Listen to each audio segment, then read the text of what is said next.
السلام علیکم۔ کتابوں کی دنیا میں خوش آمدید۔ نمرہ احمد کی ناول جنت کے پتے کی قسط نمبر 8 آپ کے پیش خدمت ہے۔ بندرگاہ پر سیاحوں کا ہجوم تھا۔ تینوں اس رش میں بمشکل راستہ بناتے آگے بڑھ رہے تھے۔ جیہان بہت پریشان تھا۔ اسے اطلاع ملی تھی کہ پراپرٹی کی مالکہ نے آ کر پھر سے کوئی ہنگامہ کیا تھا۔ ایک 12-13 برس کے بچے نے حیا کو مخاطب کیا، میڈم۔ وہ کوئی ٹھیلے والا تھا۔ اس کی گردن میں اور دونوں ہاتھوں میں بہت سے ہار اور موتیوں کی لڑیاں تھیں۔ موتیوں کی چمک ایسی تھی کہ اسے ٹھہرنا ہی پڑا۔ جیہان اور ڈی جے کافی آگے نکل چکے تھے۔ How much? اس نے 2 لڑیاں الگ کر کے پوچھا۔ 10 لیرہ۔ یہ تو بہت زیادہ ہیں۔ اس نے خفگی سے بچے کو دیکھا۔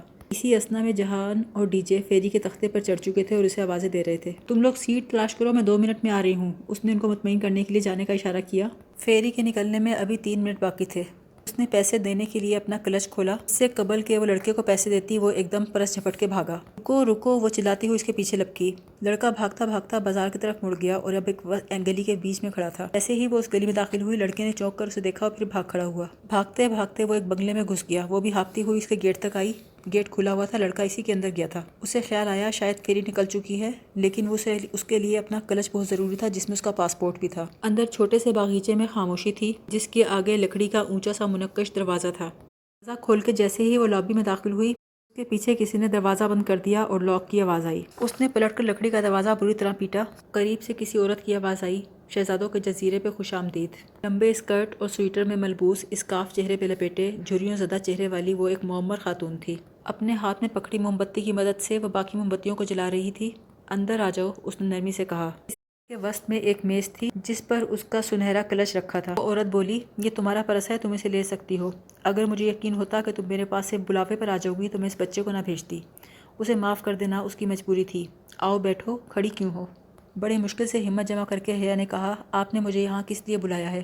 مجھے تم سے کچھ پوچھنا ہے اور تمہیں کچھ بتانا ہے۔ عبد الرحمن آج صبح کی فلائٹ سے انڈیا چلا گیا ہے، مگر جاتے جاتے اس نے یہ کام میرے ذمہ لگایا تھا۔ حیا عبد الرحمن کے نام پہ ذرا حیران نہ ہوئی۔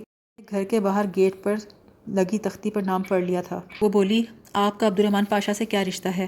میں عبد الرحمن کی ماں ہوں۔ عبد الرحمن تم سے ملنا چاہتا تھا، لیکن جب تم نے انکار کیا تو اس نے کوئی زبردستی نہ کی۔ آج جاتے جاتے اس نے میرے ذمے یہ کام لگایا تھا کہ تم سے مل لوں اور تمہیں ان سوالوں کے جواب دے دوں جو تمہارے ذہن میں ہیں۔ حیا دم سادے خاموشی سے اس عورت کو دیکھ رہی تھی۔ کارنر ٹیبل پر ایک فوٹو فریم رکھا تھا، اس میں 2 چہرے مسکرا رہے تھے، ایک وہی معمر خاتون، دوسرا ان کے ساتھ ایک 35-36 برس کا مرد جس کے بال گھنگریالے اور لمبے تھے۔ آنکھوں پر فریم لیس چشمہ تھا، چہرے پہ چھوٹی سی داڑھی جس میں جگہ جگہ سفید بال تھے، رنگت نہایت سانولی۔ وہ بہت ہی عام شکل کا مرد تھا۔ تم جو پوچھنا چاہتی ہو پوچھ لو۔ عبد الرحمن پاشا مجھے پھول کیوں بھیجتا ہے؟ سفید پھول، جو شاید دشمنی کی علامت ہیں۔ حیا کے سوال پہ وہ عورت ہلکا سا مسکرائی۔ ہر شخص کا اپنا انداز ہوتا ہے، شاید وہ پھول اس لیے بھیجتا ہے تاکہ تمہیں چونکائے، تمہاری توجہ حاصل کرے۔ مگر وہ مجھے کیسے جانتا ہے؟ چند ماہ پہلے دسمبر میں تم نے کسی چیریٹی ایونٹ میں شرکت کی تھی، وہ اس وقت اسلام آباد کے اسی ہوٹل میں تھا۔ وہاں اس نے تمہیں پہلی دفعہ دیکھا تھا اور اسی رات پہلی دفعہ پھول بھیجے تھے۔ ایک دم سے اس کی 2-2.5 ماہ کی بے چینی کا اختتام ہو گیا۔ اسے یاد آیا جس رات اسے سیبانجی کی طرف سے سلیکشن کی میل آئی تھی، اسی دوپہر اس نے چیریٹی لنچ اٹینڈ کیا تھا جو زارا کی کزن کی کسی اسٹوڈنٹ فیڈریشن کے تعاون سے منعقد کیا گیا تھا۔ اس میں شہر کے کئی بزنس مین اور دیگر باز اثر شخصیات نے شرکت کی تھی۔ یقیناً عبد الرحمن پاشا نے اسے وہاں دیکھا ہوگا۔ وہ خاتون دوبارہ بولی، تمہیں وہ ڈولی نامی خواجہ سرا تو یاد ہوگا؟ اسے عبد الرحمن نے ہی تمہارے تعاقب پر لگایا تھا۔ ڈولی ہمارا پرانا آبائی خادم ہے، برسوں سے ہمارے ساتھ ہے۔ وہ صرف تمہاری مدد کے لیے تمہارے پیچھے آتا تھا۔ جہاں تک تعلق ہے اس میجر کا جس کو تم نے اس کی ماں اور بہن کے سامنے بے عزت کیا، اس کی مدد بھی عبد الرحمن نے تمہاری ویڈیو ہٹوانے کے لیے لی تھی۔ وہ کرنل گیلانی کا بیٹا ہے۔ کون کرنل گیلانی؟ حیا نے پوچھا۔ کرنل گیلانی وہ تھے جن کو تمہارے پھپھا نے ملک چھوڑتے ہوئے اپنے کیے میں پھنسا دیا تھا۔ بے گناہ ہوتے ہوئے بھی کرنل گیلانی نے کئی سال سزا کاٹی اور بہت بعد میں رہا ہوئے۔ قید کی صعوبتوں کے دوران وہ کئی بیماریوں کا شکار ہوئے اور اب تو ان کا انتقال بھی ہو گیا۔ اب ان کے بیٹے میجر احمد کی شادی ہونے والی ہے۔ اس نے تمہیں صرف اپنے کسی ذاتی منصوبے کے لیے پھنسانا چاہا تھا، مگر تم بے فکر رہو، وہ اب تمہیں تنگ نہیں کرے گا۔ اچھا تو یہ تھا سارا کھیل۔ با اثر شخص اپنی محبت کو پانے کے لیے کس قسم کے مہروں کو استعمال کرتا ہے، اب ساری گتھیاں سلجھ گئی تھیں۔ آپ مجھ سے کیا چاہتی ہیں؟ حیا نے بہت سرد لہجے میں پوچھا۔ یہ گھر دیکھ رہی ہو؟ اتفاق سے اس وقت بجلی گئی ہوئی ہے، ورنہ تم دیکھتی کہ جس گھر میں تم بیٹھی ہو وہ بیوقدا کا سب سے خوبصورت، سب سے عالیشان محل ہے۔ یہ دولت، یہ شان و شوکت، یہ طاقت، سب کچھ ایک شخص کی ہے جو تم سے انتہائی محبت کرتا ہے۔ یہ سب تمہارا ہو سکتا ہے اگر تم اسے قبول کر لو۔ میں نے یہی کہنے کے لیے تمہیں بلایا ہے۔ حیا نے ایک گہری سانس لی اور کہا، آپ کو پتہ ہے جب کوئی شخص کسی عورت کو اذیت دیتا ہے، اس کی بے عزتی کا باعث بنتا ہے، تو وہ عورت اس شخص کی عزت کبھی نہیں کرتی۔ میں نے بھی عبد الرحمن پاشا کی عزت کبھی نہیں کی۔ میں شادی شدہ ہوں، اس لیے میرا جواب صاف انکار ہے۔ کیا ہے اس معمولی سے ریسٹورنٹ آنر کے پاس جو عبد الرحمن کے پاس نہیں ہے؟ اس بوڑھی عورت نے کہا۔ اس کے پاس حیا سلیمان ہے اور عبد الرحمن پاشا کے پاس حیا سلیمان نہیں ہے، وہ چبا چبا کر بولی۔ اس خاتون نے کہا، اور اگر وہ نہ رہے تب بھی تمہارا جواب انکار ہوگا؟ کیا یہ دھمکی ہے؟ نہیں، محض ایک سوال ہے۔ میرا جواب پھر بھی انکار ہوگا۔ ٹھیک ہے، پھر تم بے فکر ہو جاؤ۔ عبد الرحمن زبردستی کا قائل نہیں، وہ عشق میں جوگ لینے والا شخص ہے۔ آج کے بعد وہ تمہیں فون کرے گا، نہ ہی تمہارا پیچھا کرے گا، نہ ہی تمہارے راستے میں آئے گا۔ وہ 2-3 ماہ کے لیے انڈیا گیا ہے، اس کے واپس آنے سے پہلے تم جا چکی ہوں گی۔ اس کی طرف سے میں تمہیں گارنٹی دیتی ہوں، وہ اب تمہیں کبھی پریشان نہیں کرے گا، تم جا سکتی ہو۔ آخری فیری 8 بجے نکلے گی، اگر تم چاہو تو ٹکٹ کے پیسے۔ جی بہت شکریہ، پیسے ہیں میرے پاس۔ اس نے اپنا کلچ اٹھایا اور تیزی سے اٹھی۔ تم ایک اچھی لڑکی ہو، کبھی دوبارہ یہاں آنا ہو تو مجھ سے ملنے ضرور آنا، مجھے خوشی ہوگی۔ لیکن مجھے نہیں ہوگی، یہ کہہ کر وہ دروازہ کھول کر باہر نکل گئی۔ اسی پل سامنے سے اسے وہی لڑکیاں آتی نظر آئیں، گہرے جامنی فراق والی چھوٹی سی لڑکی اور اسکارف پہنے ہوئے بڑی لڑکی۔ حیا تیز تیز سڑک کے کنارے چل رہی تھی تک وہ بندرگاہ پہ پہنچی۔ شام کا اندھیرا پھیل چکا تھا۔ رات کو فیری کتنے بجے آئے گی؟ اس نے ٹکٹ کی کھڑکی سے جھانکتے آفیسر سے پوچھا۔ اس کا موبائل ابھی تک جہان کے پاس ہی تھا۔ جہان اور ڈی جے کے موبائل نمبر اسے زبانی یاد نہیں تھے، ورنہ کہیں سے کال کر لیتی۔ وہ دونوں کتنا پریشان ہوں گے وہ اندازہ کر سکتی تھی۔ 8 بجے ٹکٹ چیکر نے جواب دیتے ہوئے اسے دیکھا، پھر ساتھ رکھا کاغذ اٹھا کر دیکھا۔ آر یو حیا سلیمان، پاکستانی ٹورسٹ؟ اس کے کہنے کے ساتھ وہ پرنٹ آؤٹ اس کے سامنے کیا، جس میں اس کی اور ڈی جے کی آج کی دوپہر کی کھینچی تصویر کی پرنٹ تھی۔ یس آئی ایم حیا سلیمان، میری فیری نکل گئی تھی، کیا میرے فرینڈز ادھر ہی ہیں؟ بڑھتے جذبات سے اس کی آنکھیں ڈبڈبا گئیں۔ اس نے سوچ بھی کیسے لیا کہ وہ اسے چھوڑ کے چلے گئے ہوں گے۔ Police station, come to police station. جب وہ پولیس اسٹیشن پہنچی تو اندرونی کمرے میں اسے وہ دونوں نظر آ گئے۔ کرسی پہ دونوں ہاتھوں سے سر تھامے ڈی جے بیٹھی تھی اور جہان درستگی کے ساتھ آفیسر سے بات کر رہا تھا۔ آہٹ پر وہ بولتے بولتے رکا اور گردن موڑ کر دیکھا۔ ایک دم ہی وہ سامنے آیا۔ کدھر تھی تم؟ میں کھو گئی تھی، وہ بچہ میرا پرس لے کر بھاگا تو۔ آدھے بیوق ادا نے تمہیں اس کے پیچھے بھاگتے دیکھا۔ عقل نام کی چیز ہے تم میں یا نہیں؟ ایک پرس کے لیے تم اس کے پیچھے بھاگی؟ فیری چھوٹ جائے گی یا وہ تمہیں نقصان نہ پہنچا دے، تمہیں اس بات کا کوئی خیال نہ تھا؟ وہ غصے سے چلا رہا تھا۔ پرس میں میرا پاسپورٹ تھا، سپانجی کا آئی ڈی کارڈ تھا، بعد میں پریشانی ہوتی، اور جو پریشانی ہمیں ہوئی ہے وہ ہم 1.5 گھنٹے میں پاگلوں کی طرح تمہیں ڈھونڈ ڈھونڈ کے تھک گئے ہیں۔ جانتی ہو ہماری کیا حالت ہے؟ مجھے ایک دم آگے بڑھی اور اسے گلے لگ گئی۔ حد ہوتی ہے غیر ذمہ داری کی، آئندہ میں تم دونوں کے ساتھ کہیں نہیں آؤں گا جاؤں گا۔ آنے والے چند دنوں میں پڑھائی کا بوجھ بڑھ گیا تھا، کلاسز کا شیڈیول پہلے سے سخت تھا، اس لیے دونوں کو پڑھائی کی وجہ سے کہیں آنے جانے کی فرصت نہ ملی۔ ڈی جے اور حیا نے ٹاپ کپی پیلس جانے کا پروگرام بنایا۔ ٹاکسم اسکوائر پر اتریں تو خدیجہ نے کہا، جہان کو بھی ساتھ لے لیتے ہیں، وہ چلے گا ہمارے ساتھ۔ اس روز کتنا غصہ ہو رہا تھا، یاد ہے؟ غصہ اس لیے ہو رہا تھا کہ تمہیں ڈھونڈتے ہوئے بہت فکر مند اور بہت پریشان تھا۔ اب تھوڑا سا اصرار کریں گے تو ضرور چلے گا۔ استقلال اسٹریٹ پہلے کی طرح رش سے بھری تھی۔ وہ دونوں بازو میں بازو ڈالے تیز تیز چل رہی تھیں۔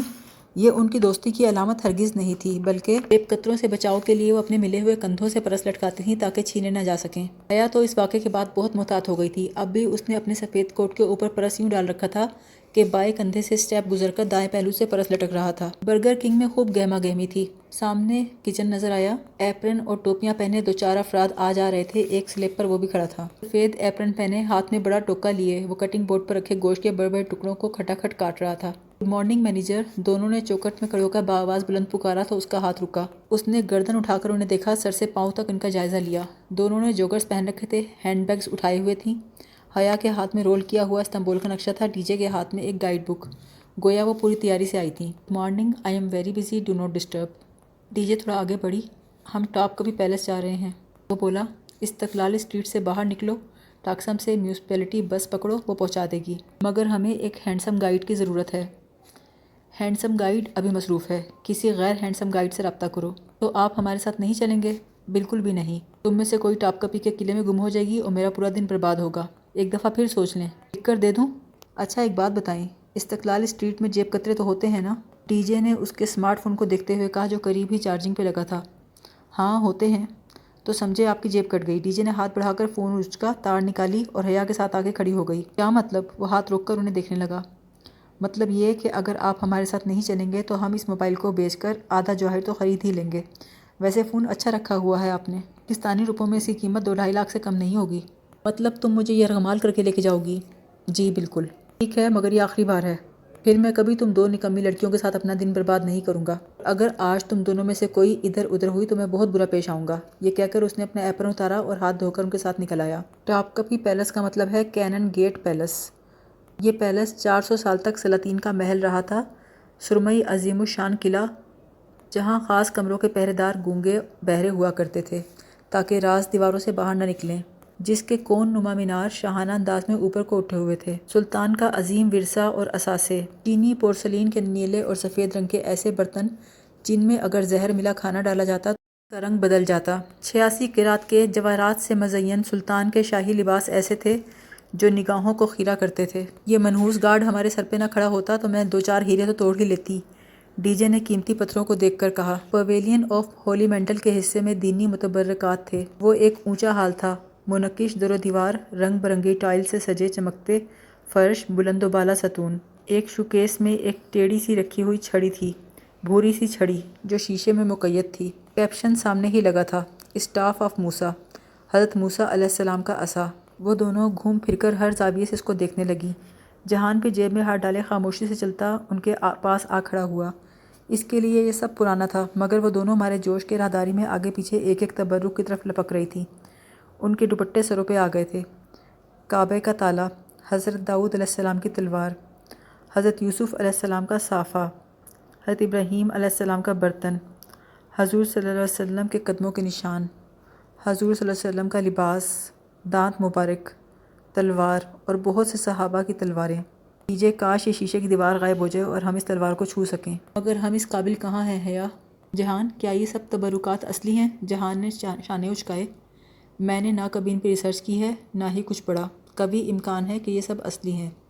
کہنے والے تو کہتے ہیں کہ مسلمانوں کے تبرکات بھی اتنے ہی نقلی ہیں جتنے عیسائیوں کے، مگر اللہ بہتر جانتا ہے۔ لیکن میرا دل گواہی دے رہا ہے کہ یہ سب ہمارے انبیاء سے وابستہ رہنے والی اشیاء ہیں۔ خلافت انہی متبرکات اور مقامات مقدسہ کے تحفظ کے لیے تو چلائی گئی تھی۔ کپی کے ساتھ ہی ایک ریسٹورنٹ سے جہان نے ان کو کھانا کھلایا۔ اچانک ہی خدیجہ سر درد کی شکایت کرنے لگی اور جب تک کھانا ختم ہوا وہ بہت ہی پژمردہ دکھائی دینے لگی۔ اس کا سر ایک دم ہی درد سے پھٹنے لگا تھا۔ میرا خیال ہے میں واپس ڈورا میں جا کر ریسٹ کر لوں، تم لوگ گھومو پھرو۔ اس کی طبیعت واقعی بہت خراب لگ رہی تھی، سو انہوں نے اسے جانے دیا اور خود ٹاپ کپی کی پچھلی طرف آ گئے۔ وہاں ایک وسیع و عریض سفید سنگ مرمر کے چمکتے فرش والا برآمدہ تھا۔ برآمدے کے آگے کچھ فاصلے پر چوکور چبوترے سے بنے ہوئے تھے جن کے سامنے ٹیرس کی طرح کھلا احاطہ تھا۔ وہاں کھڑے ہو کر مرمر کا جھاگ اڑاتا سمندر دکھائی دیتا تھا۔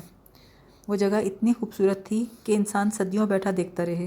جہان وہیں ستون کے ساتھ ٹیک لگا کر بیٹھ گیا۔ تھک گئے ہو؟ اسے جہان تھکا ہوا لگا۔ نہیں، بس ذرا سا بخار ہے شاید۔ اس نے جیکٹ کی جیب سے گولیوں کی ڈبی نکالی، اپنی ہتھیلی پہ 2 گولیاں ڈالیں اور منہ میں ڈال کر نکل گیا۔ تمہاری طبیعت ٹھیک نہیں لگتی، چلو واپس چلتے ہیں، گھر جا کر تمہیں ریسٹ کرنا چاہیے۔ گھر جاتے جاتے گھنٹہ لگ جائے گا اور میں نے ابھی دوائی لی ہے، اس کا اثر ہونے میں وقت لگے گا۔ ابھی یہیں بیٹھتے ہیں، تھوڑی دیر یہاں لیٹ جاؤں؟ تم اکیلی بور تو نہیں ہوں گی؟ آج شاید میری لینڈ لیڈی آئے جھگڑا کرنے کے لیے، میں فی الحال اس کا سامنا کرنا نہیں چاہتا۔ ہاں تم لیٹ جاؤ، یہ لو شال بھی لے لو۔ اس نے بیگ سے ایک شال نکال کر اسے تھمائی۔ وہ ستون کے ساتھ فرش پر لیٹ گیا اور گردن تک شال کمبل کی طرح ڈال کے سو گیا۔ حیا اس سے ایک زینہ نیچے آ بیٹھی، اپنا ترکی والا موبائل نکال کر یوں ہی ان باکس نیچے کرنے لگی۔ وہاں چند دن پہلے کا ایک SMS ابھی تک پڑا تھا جس کا جواب اس نے نہیں دیا تھا اور کئی دفعہ پڑھ لینے کے باوجود مٹایا بھی نہیں تھا۔ یہ میسج اسے بیوک ادا سے واپسی کے اگلے روز آیا تھا، انڈیا کے ایک غیر شناسا نمبر سے۔ لکھا تھا، مجھے آپ کے جواب سے خوشی نہیں ہوئی، مگر میں آپ کی رائے کا احترام کرتا ہوں۔ آج کے بعد آپ سے رابطہ نہیں کروں گا۔ جو تکلیف میں نے آپ کو پہنچائی، اس کے بدلے میں اگر آپ مجھے معاف کر دیں تو آپ کی بڑائی ہوگی۔ اگر کبھی آپ کو استنبول میں کوئی مسئلہ ہو، سرکاری کام ہو یا غیر سرکاری، قانونی ہو یا غیر قانونی، مجھے صرف ایک SMS کر دیجیے گا، آپ کا کام ہو جائے گا۔ ARP۔ اس پیغام کے بعد اس شخص نے واقعی کوئی رابطہ نہیں کیا تھا۔ اب وہ استنبول میں بہت آزادی، بہت مطمئن دل و دماغ کے ساتھ گھومتی تھی۔ اب اسے پہلے کی طرح ARP سے ڈر نہیں لگتا تھا۔ اس وقت یہ پیغام پڑھتے ہوئے اس کے ذہن میں ایک خیال آیا۔ اس نے پلٹ کر احتیاط سے جہان کو دیکھا، وہ آنکھوں پر بازو رکھے سو رہا تھا۔ واپس سیدھی ہوئی اور رپلائی کا بٹن دبایا۔ کافی سوچنے کے بعد اس نے جواب ٹائپ کیا، آپ کی وسیع النظری کا شکریہ، مجھے واقعی استنبول میں ایک کام ہے، اگر آپ میری مدد کر دیں تو میں اسے آپ کی طرف سے پہنچائی جانے والی اذیت کا مداوع سمجھوں گی۔ میسج جانے کے فوراً بعد ہی فون آ گیا۔ وہی انڈیا کا غیر شناسا نمبر تھا۔ اسے اندازہ نہیں تھا کہ وہ فوراً ہی فون کر لے گا۔ موبائل سنبھال کے وہ اٹھی، منڈیر کے پاس چلی آئی تاکہ اس کی آواز جہان تک نہ پہنچے۔ ہیلو زہ نصیب آج آپ نے ہمیں کیسے یاد کر لیا؟ وہی عامیانہ مسکراتا لب و لہجہ۔ مجھے ایک کام تھا آپ سے، وہ احتیاط سے نپے تلے لہجے میں بولی، اور بہتر ہوگا ہم کوئی بیکار کی بات کرنے کی بجائے کام کی بات کریں۔ آپ کی مرضی ہے حیا جی، رابطہ بھی تو آپ نے ہی کیا ہے، ورنہ عبد الرحمن پاشا اپنے قول کا بہت پکا ہے۔ وہ شاید طنز کر گیا۔ میرے کزن کا ریسٹورنٹ ہے استقلال اسٹریٹ میں، برگر کنگ۔ اس کی شاپ کی قسطیں ادا نہیں ہوئیں۔ ریسٹورنٹ کی مالکہ آج کل میرے کزن کو بہت تنگ کر رہی ہے۔ کیا وہ اسے سال 2 سال کی مہلت نہیں دے سکتی؟ کون سا کزن ہے آپ کا؟ جہان سکندر۔ حیا کو پتہ نہیں تھا کہ وہ ٹھیک کر رہی ہے یا غلط، مگر وہ یوں ہاتھ پہ ہاتھ رکھ کر اسے اس پریشانی سے تھکتا نہیں دیکھ سکتی تھی۔ اچھا تو آپ چاہتی ہیں میں آپ کے کزن کا یہ مسئلہ حل کر دوں کہ اس کی مالکہ پھر اسے تنگ نہ کرے؟ جی۔ وہ ہنس دیا۔ اچھا میں کچھ کرتا ہوں، آپ فکر نہ کریں۔ اس نے فون رکھ دیا اور وہ سوچنے لگی کہ وہ اس وقت ہنسا کیوں تھا۔ وہ واپس آ کر جہان کے ساتھ بیٹھ گئی۔ جہان کے لیے یہ کام کر کے وہ اپنے آپ کو بڑا مطمئن پا رہی تھی۔ جہان کا فون بجا تو وہ ایک جھٹکے سے اٹھ کے بیٹھا، لیکن کال فوراً ہی کٹ گئی۔ اس نے چیک کر کے بتایا ریسٹورنٹ سے کال آئی تھی، میرا خیال ہے واپس چلتے ہیں، کہیں کوئی مسئلہ نہ ہو گیا ہو۔ پریشانی سے اٹھا۔ سب ٹھیک ہو جائے گا جہان، تم کیوں فکر کرتے ہو؟ وہ بڑے اطمینان سے کہتے ہوئے اس کے ساتھ آ کھڑی ہوئی۔ کافی دیر بعد جب وہ دونوں ساتھ چلتے ہوئے استقلال اسٹریٹ میں داخل ہوئے تو حیا نے کہا، آج تو میں تمہارا برگر کھا کے جاؤں گی، کیونکہ ڈی جے اور تم نے اپنی اپنی بیماری میں مجھے بالکل اگنور کر دیا ہے۔ ہاں کھا لینا۔ وہ دھیرے سے مسکرایا مگر اگلے ہی پل ٹھٹک کر رکا۔ مسکراہٹ چہرے سے غائب ہو گئی۔ حیا نے اس کی نگاہوں کے تعاقب میں دیکھا، سامنے برگر کنگ تھا۔ اس کی شیشے کی دیوار میں بڑا سا سوراخ تھا اور سوراخ کے گرد مکڑی کے جالے کی مانند دراڑیں پڑی تھیں۔ جہان دوڑتا ہوا ریسٹورنٹ کی طرف لپکا اور وہ اپنی جگہ ششتر کھڑی رہ گئی۔ اس کی سماعتوں میں عبد الرحمن پاشا کا قہقہا گونج رہا تھا۔ وہ بھی تیزی سے ریسٹورنٹ میں آئی۔ کھڑکیوں کے ٹوٹے شیشے، الٹا بکھرا ٹوٹا فرنیچر، اوندھی میزیں، ٹکڑے ٹکڑے برتن، ہر جگہ توڑ پھوڑ کے آثار تھے۔ عملے کے ایک شخص کے ساتھ 2 پولیس والے کھڑے تھے۔ ایک آفیسر ہاتھ میں پکڑے کلپ بورڈ پر لکھے کاغذ پر کچھ لکھ رہا تھا۔ جہان پولیس آفیسر سے کچھ بات چیت کر رہا تھا۔ یہ سب کیا ہوا؟ اس نے قریب سے گزرتے ایک شیف کو رک کر پوچھا۔ وہ کچھ گینگسٹرز تھے، ان کے پاس اسلحہ تھا۔ وہ اندر آئے اور پورا ریسٹورنٹ الٹ دیا، عملے کو زد و کوب کیا۔ پولیس بڑی دیر سے پہنچی۔ یہ کہہ کر وہ تو چلا گیا اور حیا کا دل چاہا کہ پھوٹ پھوٹ کر رو دے۔ یہ اس نے کیا کر دیا؟ کیا کس شخص پہ بھروسہ کر لیا؟ جہان نے اسے واپس جانے کا اشارہ کیا۔ وہ وہیں کھڑی رہی۔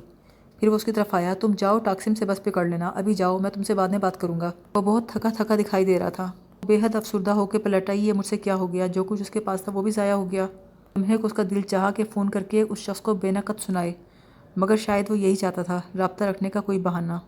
نہیں، اب اسے کبھی فون نہیں کرنا چاہیے۔ اس پریشانی میں اسے مشکل سے ہی نیند آئی اور ابھی اس کی نیند گہری ہوئی ہی تھی کہ اس کا فون زور سے بجا۔ رات کا 1 بج رہا تھا۔ اس نے موبائل کھول کر دیکھا، 2 مسڈ کالز۔ تایا فرقان کا نمبر تھا۔ اگر یہاں 1 بجا تھا تو پاکستان میں 3 بج رہے ہوں گے۔ آدھی رات کو آنے والا فون کبھی خیر خبر کا فون نہیں ہو سکتا۔ اس ساری نیند پل بھر میں بھاگ گئی۔ تایا اس وقت کیوں کال کر رہے تھے؟ سب کچھ ٹھیک تو تھا؟ اماں، ابا، روہیل، کچھ ہو تو نہیں گیا؟ اس نے فوراً کال بیک کی، پھر یاد آیا کہ کال کے لیے بیلنس نہیں تھا۔ دوسرا موبائل نکالا جو تکیے کی اس طرف رکھا تھا، اس میں بھی بیلنس ختم تھا۔